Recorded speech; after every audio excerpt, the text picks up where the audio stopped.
first off, congrats on all the popularity and all the publicity about your racetrack, hosting Tony's first race in a year back in a sprint car. You bummed out you had to rechange your schedule for Friday? Yeah, I told Erika, yes, I am. And I said, that's an understatement. I was so jealous, but, you know, at the same time, I was just happy that I knew you guys, so I could at least hear your stories and hear the driver's stories. It was almost like I was there from all the stories I've heard from, you know, the people I know aren't bullshitting. Yeah, that's what I thought it was too when you first heard about it. You know, Tony Stewart's racing here. I'm like, no. As I know of. Yeah. Well, and that leads me to my first question, Steve. So today's Sunday, and it's 2 days after. When did you get word that Tony Stewart was racing at Tri-City Motor Speedway? That was around 4:30 is when I saw a hauler pull in. It was a bigger hauler, more than your average sprint guy that usually shows up. I saw a sticker on the back that said smoke on it. I'm like, it's kind of interesting. And, I didn't know if it was somebody knew Tony, what it was, I just put it on there, I like Tony, put it on, or holler, I didn't have a clue. Well, Then, Roger, the announcer, sent me a text and asked me if Tony Stewart was racing there. That's what I know of. But I started thinking, I sent the safety crew guy, Jay, over to his promotions too, and safety and promotions over to the hauler to see if it was Tony Stewart or who was over there. He says, no, the guy over there doesn't look like Tony Stewart. I said, oh, okay. So I figured he wasn't there. I was talking to Mike Strebel at the sprints there just before the drivers meeting, and he says something about, oh, geez, we should renew your contract. You knew Tony Stewart was coming or something like that. I'm like, what? Tony Stewart is here? Well, he was joking around with me. Right. So that kind of leads to another, well, actually, these are all, I think, kind of fun questions. What was your first thoughts kind of that went through your head? Did you, and first off, did you know who Tony Stewart was? I know who Tony Stewart is. I don't, I'm busy enough with the racing stuff, so I don't, watch TV or pay attention or follow NASCAR or celebrities. Right. It's even the same way with me in movies. Yeah. I could watch a movie and I could meet the guy in the street the next day and I wouldn't know who's who. Right. I'm kind of oblivious to that type of stuff. I didn't realize what the scope of it was. Tony Stewart at the racetrack, tied Johnny Benson here in 2012. I thought, oh, that's pretty cool. NASCAR driver. Johnny Benson was here. Yes. It wasn't nothing that was super spectacular. We put it on Facebook. We found out that he was here. Mm-hmm. Maybe had some fans show up for it. Right. And when I found out Tony was here, I went and, shook his hand and welcomed him to Tri-City and told him who I was and asked if he needed anything and hope he has fun and good luck. And then asked him how the media works, if we can promote that he's here. And he said, no, I just want to stay low key and just come here to race and that. I said, okay, no problem. So good luck. But then there's all the social media that everybody else had. Right. Word of mouth spread so quick. People knew that he was here. Yeah. So we kept all the media, the TV, on the grandstand side. Good. They could record the race side and net me up in his face. Try to give him some respect. So that was kind of the goal. Yeah, I always comes back someday. Tony's always kind of usually in his hauler. I've seen him at several sprint car events. One with Sprints on Dirt down in Plymouth, and he kind of stayed low-key, just like you said, and I've always heard his reputation is, he's there to race just like everybody else. So did you get the feeling that he was sort of treated just like a normal guy? Yeah, I think so. It seemed like he was, hey, had fun, and, of course, there's people trying to get his picture with their smartphones, everything else, that's around him, but I'm sure he's just used to that. Oh, yeah. Being at Tri-City is probably just a percentage of what he gets at a NASCAR race with the people trying to get in his face, so I don't think that was too big of a bother to him. No. A little quad for pushing his car out there, and he drove it out to the track and checking the track out to the redraw. And didn't know it was Tony Stewart. You never would have. Just thought of just a guy having a good time at the racetrack. Right. Now, this one I didn't write down, but it just sparked something. Honestly, Steve, why do you think he picked Tri-City Motor Speedway for his first race? Did you get any kind of indication why it was your track, and did you wonder yourself why? Yeah, I wonder why. I never really got an answer. A couple people speculated questions or speculated type of thing, but from what I could tell, he it was just cleared 2 weeks ago to race a sprint car. Oh. He's raced a sprint on dirt before, so he was aware of it. And then they had a week off in NASCAR, and just happened to be, somewhere in the neighborhood. Yeah. I think they said they were going to race somewhere in the Midwest this weekend, which is a pretty broad area.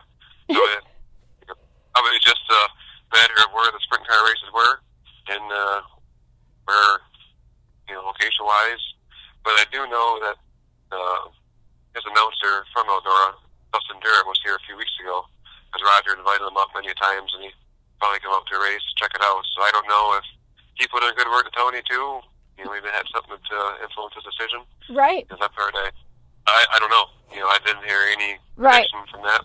That would be just a guess on my part. But. Okay, did you make any minor or major changes because Tony Stewart was there and NASCAR star? Did anyone ask you to do anything? And you can pass on any questions if you want. No, to me, I talked to him just for a few seconds there, and I guess I just focused on getting the track ready to go in the race and organize everything else. Added a few more things to my race day, with people from the news calling and showing up and media, added more to my day because of that, but, just had to handle that. Yeah. Good people, good staff that, did a great job handling the crowds and the people and the questions and all that type of stuff. As far as my day and the race-wise, the sprints is always a hard day, especially when it's hot out. It's hard for prepping the track.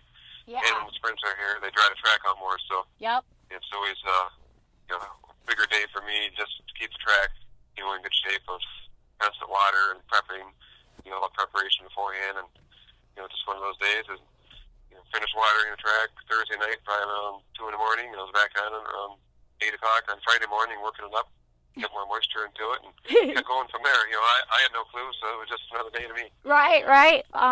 Yeah, I just wondered, and then if you could go back to that night, if you could make anything different, what would it have been? Or did everything run pretty smoothly? Yeah, everything on my end ran smooth. The only thing I could have did, I could have put more grandstands up, more people, or had more concessions. That was about it. So, otherwise, as far as the racing and the pits and the show-wise, I couldn't complain about that. Good. So, Good. Not saying that we're a perfect operation. There's always a few hiccups here and there, but nothing that the average person would have noticed. So. It sounded like the race got over pretty quick. Did Sprints on Dirt race first? Yep, they were first. And you usually do that anyway, don't you? 30s when they finished up, yeah. Did Tony and team have any special requests? I think you might have answered that, but no, nothing really? No, nothing. They just come in and raced, and, he would have made a pit pass just like everybody else, and signed in to check in with the sprints. Just special requests, and nothing I heard. Okay. The only thing was just, not media in his face, but that was... Yep, that's just a typical... Thing. Yeah, that's so, typical. We had a staff person kind of just positioned back there all night just to keep people that wanted to walk up and go right up to his car, just to keep him back a little bit, just to give him some privacy. And he was at Crystal on Saturday night, nothing there either. Oh, cool. Did you go to Crystal Saturday? Yeah, yep. Yeah, because you and Roger, or you and Ron Flynn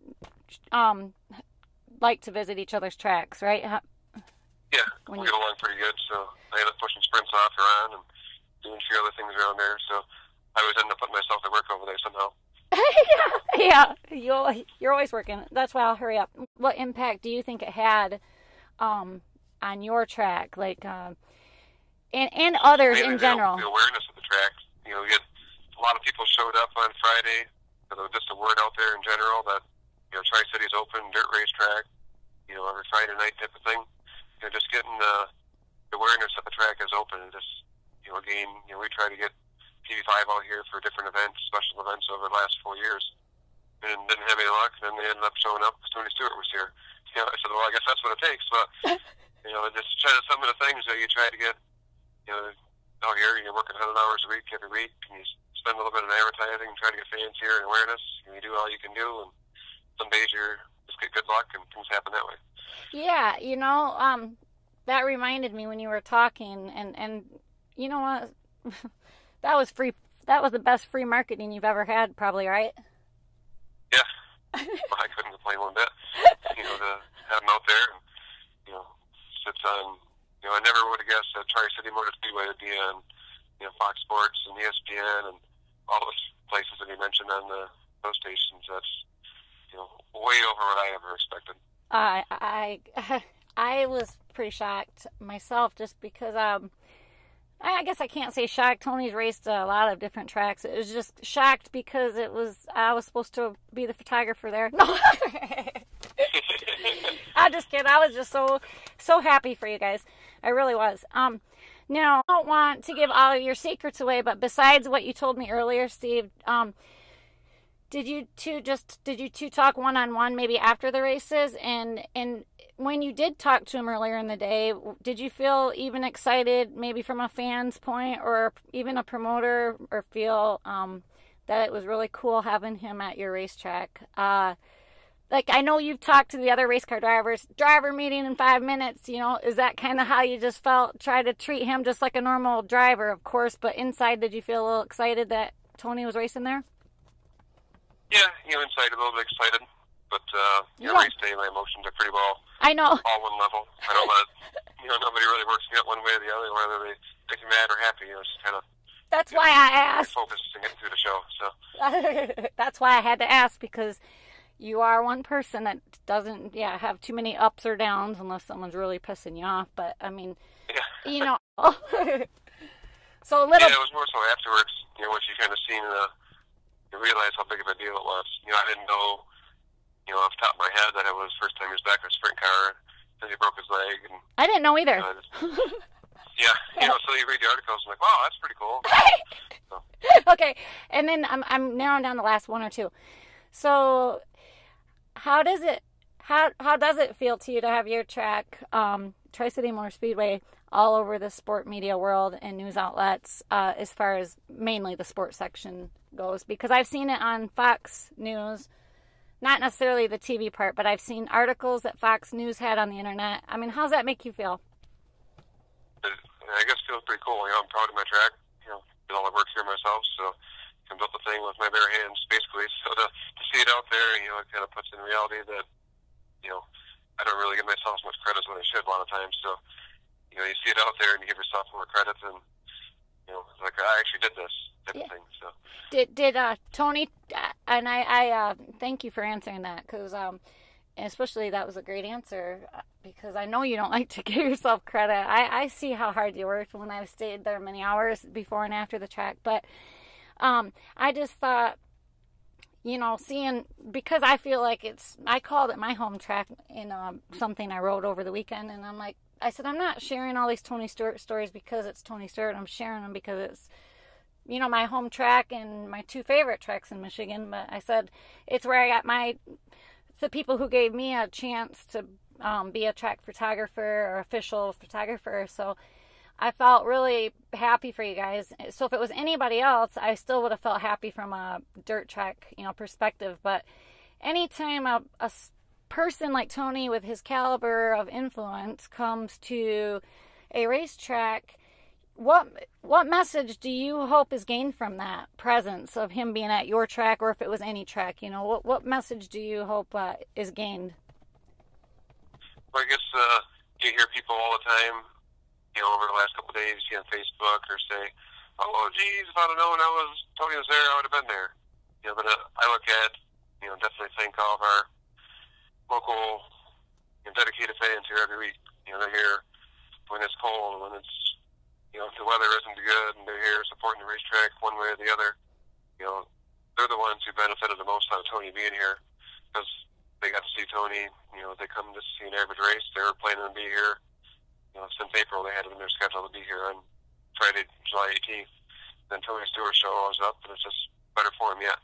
So the people that, like, oh, geez, if I'd have known Tony was there, I would have showed up. Well, they could find their schedule on their website or our Facebook and promote any Friday night, and there's great racing here every Friday night. Exactly. Tony Stewart being here at sprint race is always a good race. Racing here Friday night is always great racing every Friday night. Tony Stewart just added icing to the cake, basically. So. Did anything else happen afterwards? Did you give him a payout at the window? Or no, you didn't? No, I didn't. Sprint's under. Yeah, the Sprint pays out their own drivers through their own booth there. So they would have got their own payout that way. But, Nothing really too major. Did he sign autographs? Shook his hand and he got out of the car. He signed autographs for about 10 minutes. Took some pictures of people. After the race was done, he kind of got the car put away, and these were closing up there, and he took a few pictures for a little bit before he took off. Cool. Well, thank you for that. Now I really feel like I was there. Did you get his autograph? I did not. Nope, did not have his autograph. All right, Steve. Thank you for your time. Have a good day. Okay, sounds good. Thanks, Jen. Yep. Bye, Steve.